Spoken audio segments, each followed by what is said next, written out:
semuanya, perkenalkan nama saya Helma Jaliferinda, kalian bisa panggil saya Indah. Saya seorang mahasiswi aktif Universitas Terbuka tahun ajaran 2025 semester 1. Prodi yang saya ambil adalah ilmu komunikasi. Di sini saya sedang mengerjakan tugas saya, tugas public speaking. Di sini saya akan menjelaskan tentang bagaimana sih caranya menjadi wanita mandiri. Sesuai dengan tema, apa alasan saya mengambil tema ini?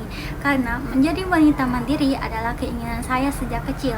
Karena saya bercita-cita ingin menjadi career woman.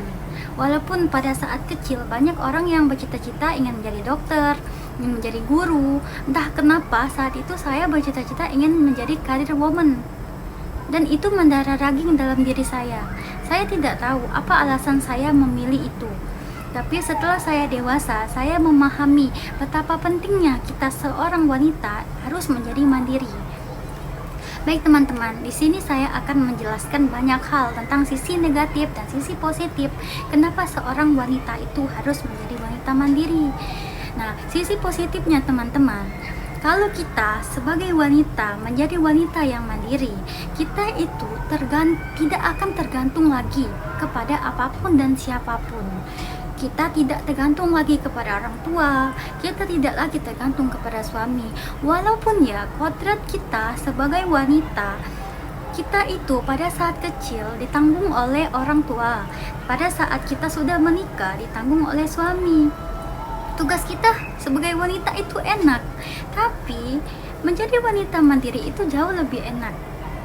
Misal ya, apakah kalian menginginkan membeli bedak, menunggu suami kalian dulu gajian? Atau untuk kalian yang masih ditanggung oleh orang tua, yang sudah tamat sekolah ya khususnya, masih mau ingin ditanggung oleh orang tua terus sampai kapan? Nah, jadi itulah saya bilang, kenapa sih wanita itu harus mandiri secara finansial? Ya karena itu wajib. Nah, itu sisi positifnya ya. Sisi negatifnya, misalnya ya amit-amit, zaman sekarang kan banyak ya kasus KDRT, kasus perceraian, kasus suami meninggal, poligami. Nah, itu kasus-kasus yang di luar logika, di luar nalar kita. Itu bagaimana tanggapan kalian yang kalian sudah menerima hidup kalian menikah lalu tidak menjadi wanita mandiri yang selama ini hanya mendapatkan uang dari suami? Pernahkah kalian berpikir tiba-tiba kejadian buruk itu menimpa kalian? Kalian tidak punya basic kerja, kalian tidak punya apa-apa. Apakah kalian cepat-cepat dengan status kalian ingin mencari suami baru? Karena kalian takut anak kalian tidak ada yang menafkahi? Kan tidak mungkin. Itulah saya bilang, menjadi wanita mandiri itu sangat penting. Itu harus diajarin untuk orang-orang generasi berikutnya. Zaman sekarang ya teman-teman, hidup itu tidak boleh tergantung sama orang. Kita itu makan nasi sama dengan laki-laki, kita S1, S2, S3 sama, lelaki juga sama. Tetapi kenapa kebanyakan seorang wanita ketika dia sudah menikah, dia memilih untuk hidupnya tidak bekerja lagi? Kayak seakan-akan hidup dia sudah bebas. Padahal dunia ini adalah tempatnya mencari, bukan tempatnya bebas. Nah, baiklah teman-teman, mungkin ada di antara kalian ada yang tidak suka dengan apa yang saya sampaikan. Kenapa sih wanita tuh harus mandiri? Tetapi kalau bisa kalian ambil sisi positifnya. Positifnya tadi yang saya bilang, masa sih kalian kalau mau jajan nunggu suami kalian gajian 1 bulan dulu? Atau kalian mau pakai lipstik nih, mau nunggu suami kalian gajian dulu? Atau kalian mau jalan-jalan nunggu suami kalian gajian dulu? Itu sisi positifnya, ambil saja di situ.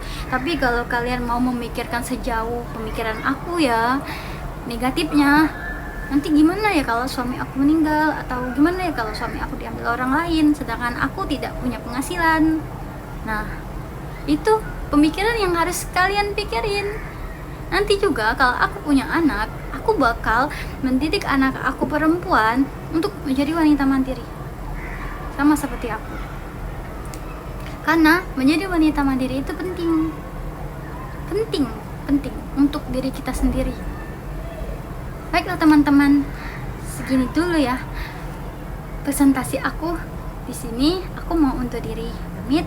Wassalamualaikum warahmatullahi wabarakatuh. Semoga kalian semua para perempuan-perempuan jadi sadar dan ingin juga menjadi wanita mandiri. Untuk kalian yang telanjang tidak mandiri, kalau bisa dari sekarang sudah membuka pola pikir, bagaimana ya caranya, apa aku buka usaha atau aku berjualan. Zaman sekarang marak loh, seperti berjualan online, seperti keuangan konten kreator. Bagaimana caranya seorang wanita harus bebas dari finansial. Nah begitu teman-teman, aku cuma ingin mendedikasi kalian semua bagaimana caranya kita itu nggak boleh jadi orang yang lemah, jadi wanita yang lemah, tidak boleh ya teman-teman. Semoga kalian semua para perempuan-perempuan jadi sadar dan ingin juga menjadi wanita mandiri. Untuk kalian yang telanjang tidak mandiri, kalau bisa dari sekarang sudah membuka pola pikir, bagaimana ya caranya, apa aku buka usaha atau aku berjualan. Zaman sekarang marak loh, seperti berjualan online, seperti keuangan konten kreator. Bagaimana caranya seorang wanita harus bebas dari finansial. Nah begitu teman-teman, aku cuma ingin mendedikasi kalian semua bagaimana caranya kita itu nggak boleh jadi orang yang lemah, jadi wanita yang lemah, tidak boleh ya teman-teman. Baiklah, sudahi dulu. Assalamualaikum warahmatullahi wabarakatuh.